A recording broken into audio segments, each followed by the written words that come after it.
a rumor spreading like a wildfire. See what misconception has brought this College of Chemical Engineering professor to speak. Working already? I'm Alicia Carter with how to keep those New Year's resolutions.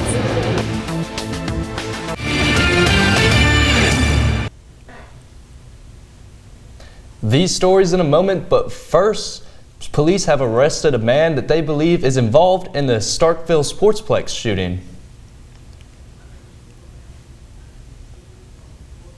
19-year-old Jalen Javon Gates faces 2 charges of aggravated assault. Gates is accused of being part of a shooting at the Starkville Sportsplex on January 28th. Police say Gates was already being held in Prentiss County on unrelated charges. Bail for the assault charges has been set at $100,000, and anyone with information on this crime or others is asked to contact the Starkville Police Department or Golden Triangle Crime Stoppers.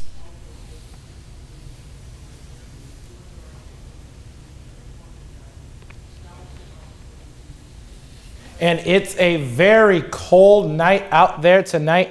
We have low of 29 degrees. It's going to be gradually clearing, but it's going to be a very cold one. That's because we had a cold front that brought us that rain overnight last night. And heading into tomorrow, it'll be a little bit milder. We're going to have a high of 58 degrees, so it's going to be a nice day to get out and enjoy all of that weather. And looking at your extended forecast, it's going to be a very wet one for your Saturday. But at the back end of the weekend, we'll have temperatures in the 60s and mostly cloudy skies throughout. And remember, this forecast is presented by Campus Connect Forecast. For your live weather updates, look at that Twitter handle, MSU Weather. Go on and follow it. For some, it would be a dream come true. For others, a nightmare. Or is the whole thing just a rumor? Take 30's Terry Johnson looks into a rumor that's brewing and boiling over. Really? I had no idea. Wait, what? And here? This was the way these students said they reacted when they first heard the big news. Sweeping across campus, rumor had it that a brewery had been installed in the basement of SWAM. You know, we're coming to the dry campus. I was informed earlier that, there's a lot of counties that have breweries that are dry counties. So, on one hand, you get it like, why are we making our own beer or our own whatever on campus when we're not allowed to have any on campus? And on the other hand, it's another opportunity for the students and for faculty and staff to try a new hobby.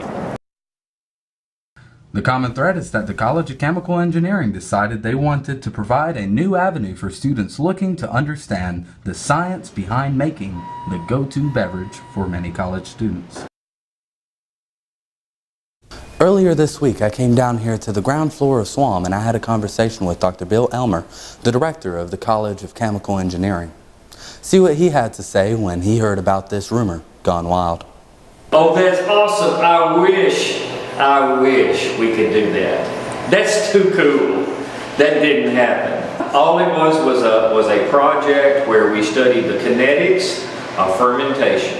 It was part of the Sweet Potato Challenge that's funded. A grant is funded over on the ag side. Dr. Elmer went on to say in order to work on this project, all students had to be 21 or up. Reporting for Take 30 News, this has been Terry Johnson. Off camera, Dr. Elmore joked that of all the samples, only 2 were even drinkable.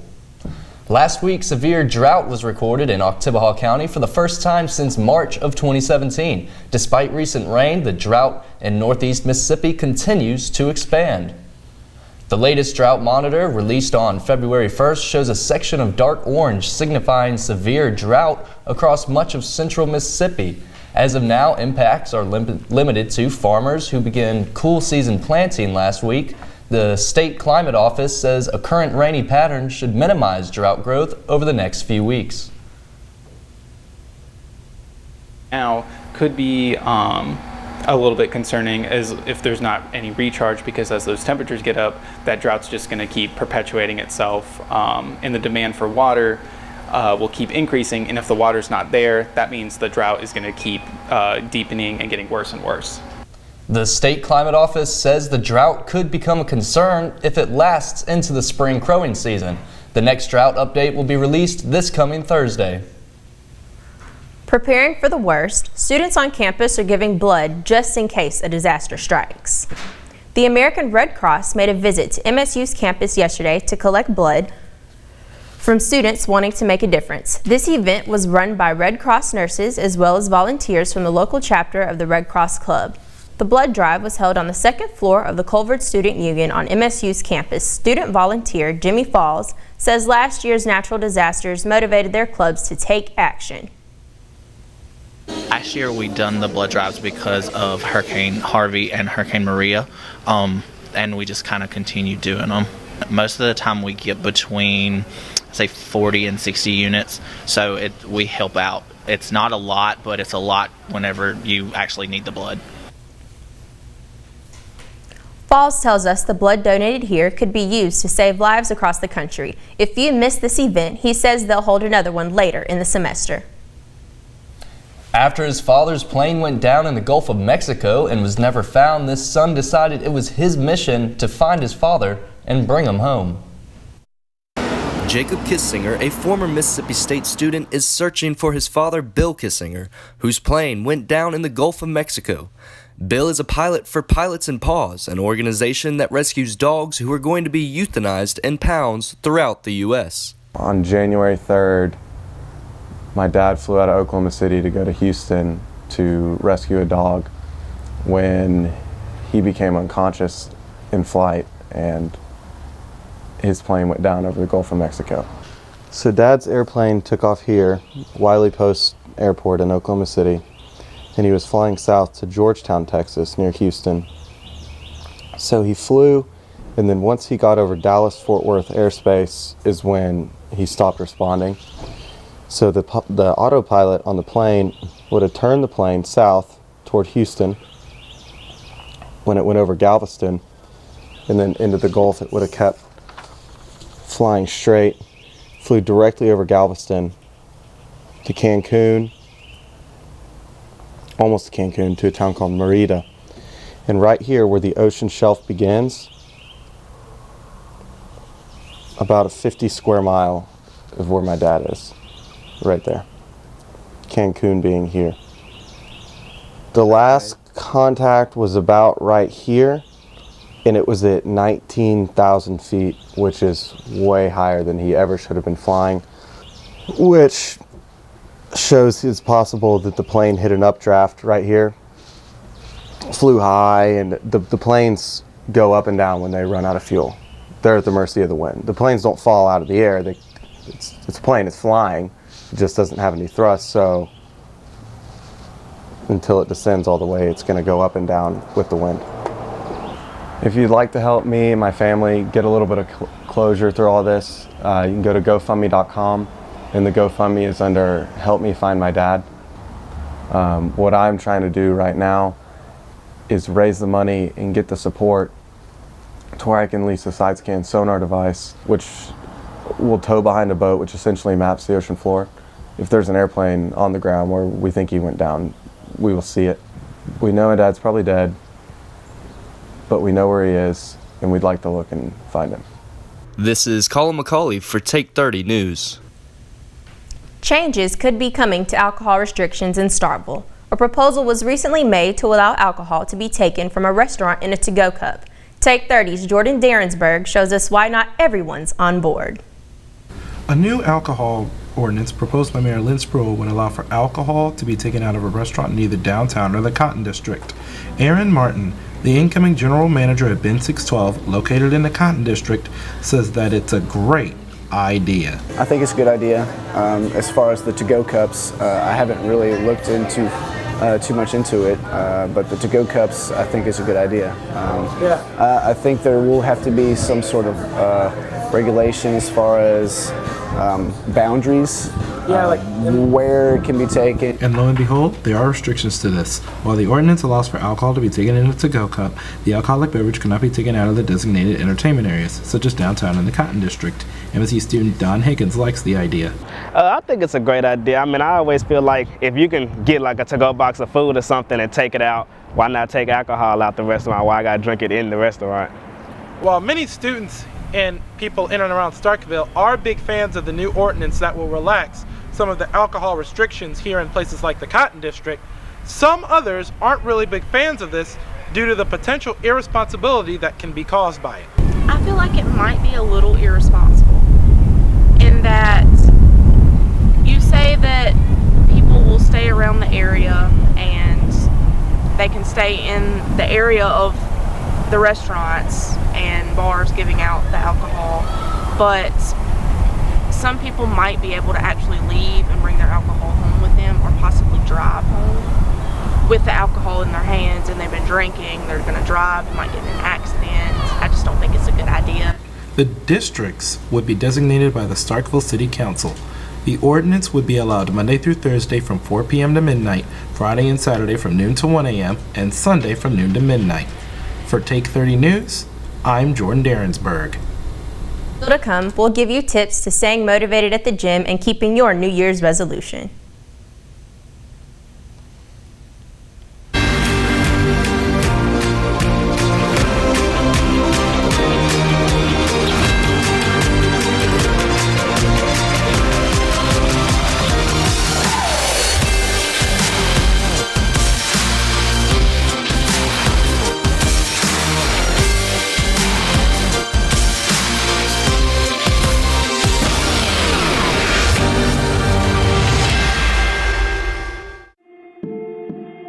Our world is changing. The way we work, the way we connect, the way we see things around us.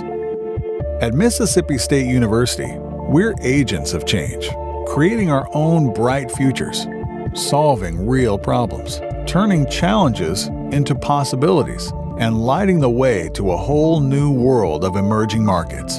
Through MSU's new state-of-the-art Center for Entrepreneurship and Outreach, we're collaborating across campus, sharing perspectives and resources of multiple disciplines to power dreams.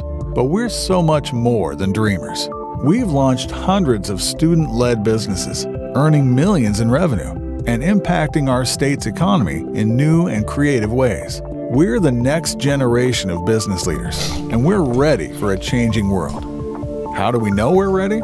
Because we're the ones changing it.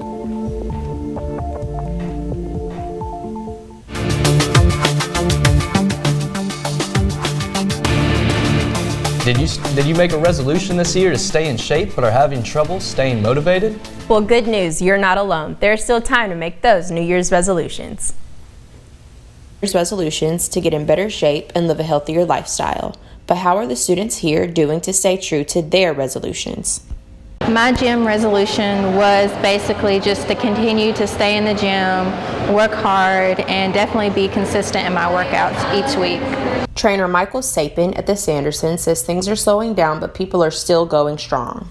At the beginning of the year, it started off really packed in here. It has started to slow up a little bit, but there are still more people in here than there usually is during the semester. So there's still a lot of people staying in the gym, but there has been a few to dwindle out. The problem people usually seem to run into to keep them with their routine is usually motivation.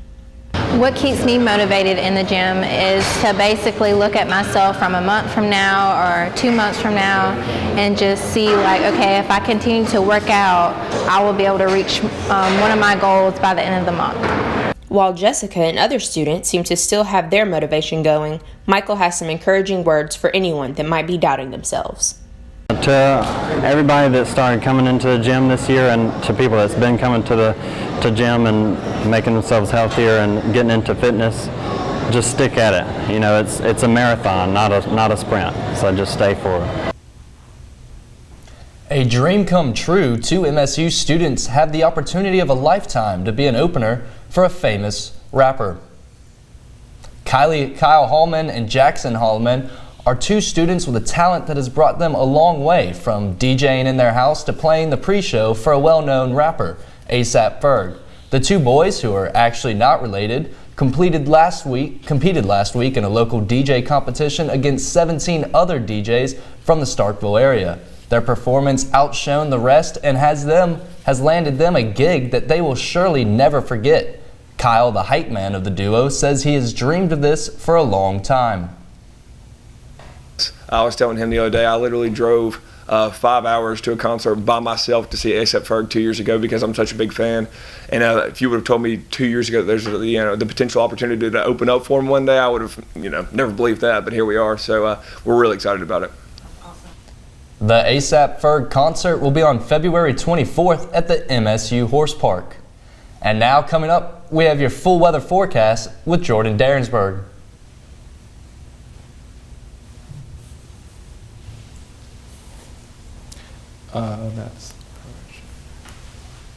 Oh yes, and it is a very chilly one out there today. We do have temperatures in the upper 30s throughout much of the region, and looking into the, hold on a sec. Okay, it's a very cold night tonight. We'll plan it out for you. Let's see. 6 o'clock, the cloud cover is still going to be there, but it's going to start to, never mind.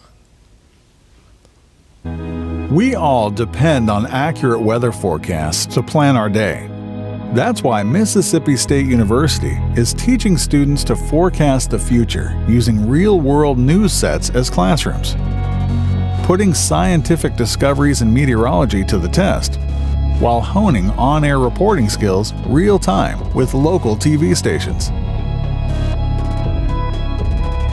And we do it so well that at any given moment across the country, 1 in 3 weather forecasts are being delivered by MSU-trained meteorologists who are helping people make crucial decisions that impact their safety, working to ensure business continuity, and in many cases, saving lives. Predicting the future?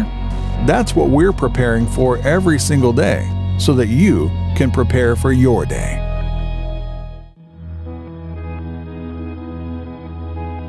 When you're the best, everyone wants to see what you'll do next.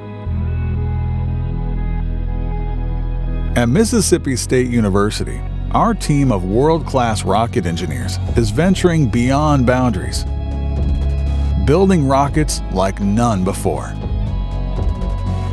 We're launching a new era of space exploration. We've developed cutting-edge technology that's helping us build a rocket that can travel at 4 times the speed of sound. Fast? Yes. But more importantly, revolutionary.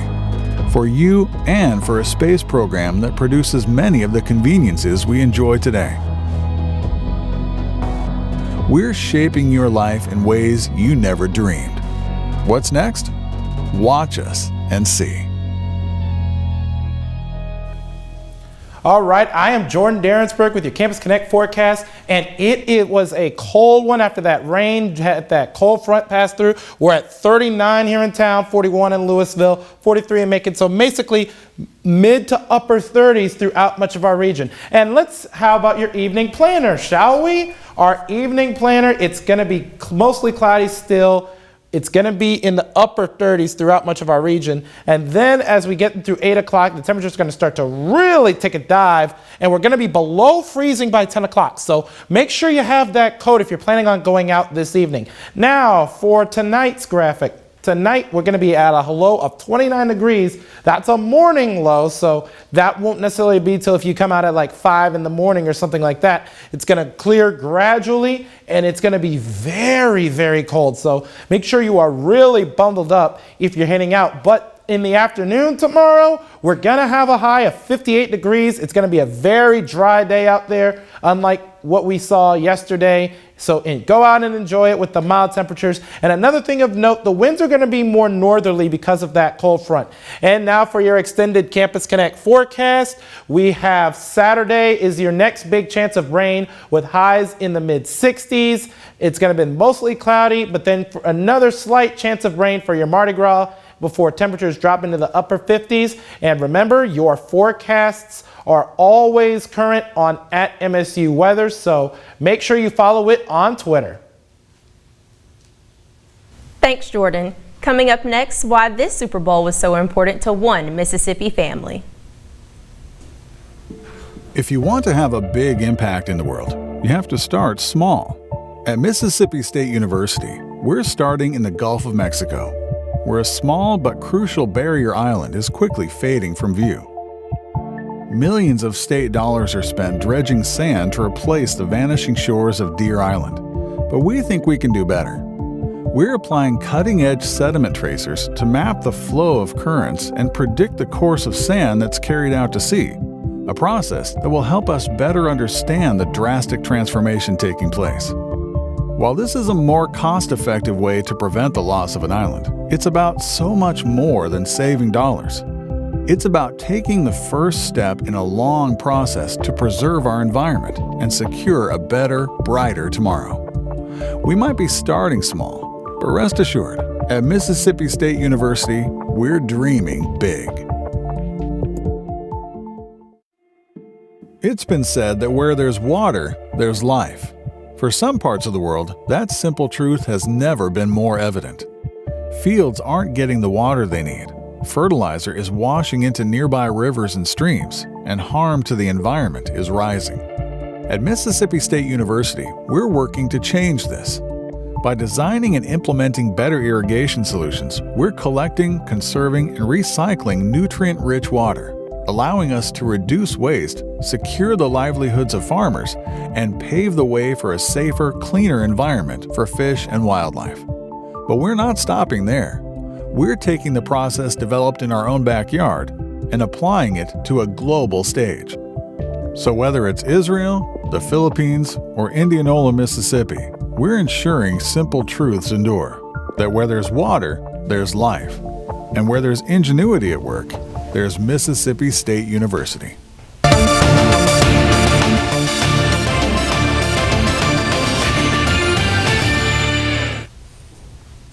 From state to Sundays, a Bulldog took it all the way to the big house this past Sunday. Fletcher Cox is a newly crowned Super Bowl champion with humble beginnings. Fletcher Cox, the man who comes up on top of the ball. If you've kept up with this year's football season, you've probably heard the name. Fletcher Cox has some new bling on his finger after the Eagles' 41-33 win against the Patriots during Super Bowl 52 on Sunday. The former All-American Mississippi State defensive tackle is the 35th Bulldog to appear in the Super Bowl and the 21st to touch the Lombardi Trophy with his bare hands, an experience reserved strictly for winners of the Super Bowl. Cox committed to Mississippi State as a junior at Yazoo City High School in Yazoo City, Mississippi. While attending as a student athlete, his main focus wasn't making it to the league. I mean, I was in high school. I was actually a junior in high school when I committed, if I can remember. And, I had a bunch of offers on the table. And, my biggest thing was, going to college was my life after football. His prowess on the field had other plans, though. Cox went on to rack up hundreds of tackles and numerous assists and sacks. He went on to be drafted by the Philadelphia Eagles in 2012 as the 12th overall draft pick. During his 6 seasons in the NFL, he's had over 180 tackles, 20-plus sacks, and even a touchdown. When asked about his feelings before the season, he replied saying that they were always confident about their performance and his team's chemistry. I think 100% of our success is us going out and playing together and not beating ourselves. Although he's a key factor on the greatest football team on the planet right now, he's never forgotten about his roots. He's still very close to his family and hometown of Yazoo City. Destiny Gainwell, Cox's younger sister and also a student here at MSU, was excited for her brother's Super Bowl appearance. How was your family celebrating the Super Bowl? What are y'all doing? Being that it's so cold and there's so many kids, there's so many of us, that I think it's only a few family members that are actually going to the Super Bowl game. Okay. But the rest of us are having a real big Super Bowl party at the house. A big man on the field and at home, Fletcher is revered and loved by his family. For his family, he'll do anything. His nieces, his nephews, his sister, or brother, whatever. He's the breadwinner of the family. He's the man. Everybody looks up to him. He's the go-to for whatever it is. I'm Jeremy Hines, Take 30 News. And it's looking like Cox will bring in a little bit extra after Sunday night's performance. Super Bowl champions are reported to receive a bonus check worth upwards of $100,000 for winning the championship. Coming up next, we'll see how construction has been going on Dudy Noble Field, as well as Jordan Dansborough will give you your final forecast. What drives you? What pushes you forward? Is it an appetite to be the best or a calling to make a difference? For those of us here at Mississippi State University, it's both. We're designing a future where cutting-edge hybrid technology isn't imported from overseas, but exported from our own backyard. We're working toward a day when solutions to energy independence move at 0 to 60 in 5.5 seconds and are as simple as charging a phone. A day when fuel economy and environmentally friendly are viewed as less of a compromise and look more like this. For us, turning heads in the auto industry is great, but living up to the hype is even better. That's because it's about more than simply envisioning the future. It's about getting there. And here at Mississippi State, we know just the ride to take.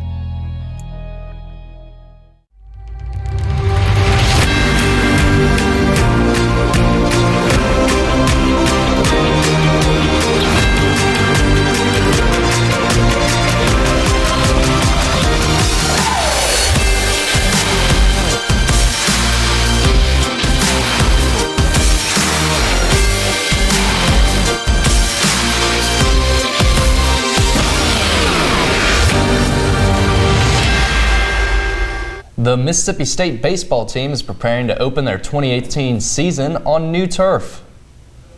Dudy Noble Field has been under construction since June of 2017, but the playing service is now finished. Pitcher Spencer Price and his team took the field for the first time since renovations began, and they're getting used to the new feeling in Dudy Noble. It felt really good. It's always a new experience every day. They're putting up new stuff out there as we speak. And it's just kind of like every time you walk out there, you never know what you're going to see new. And it just kind of, it feels different. You kind of miss the old dude, but then again, you know this one's going to be spectacular, and we're just excited for it to be finished. The entire project will not be completed until 2019. However, the lower bowl will be finished in 2018 and will accommodate 3,300 people in chair-backed seats. The field will also provide more standing room and will have a children's playground located by the bullpen. Thank you for tuning in to MSU's Take 30 News. I'm Alicia Carter. I'm Colin McCauley. Good night.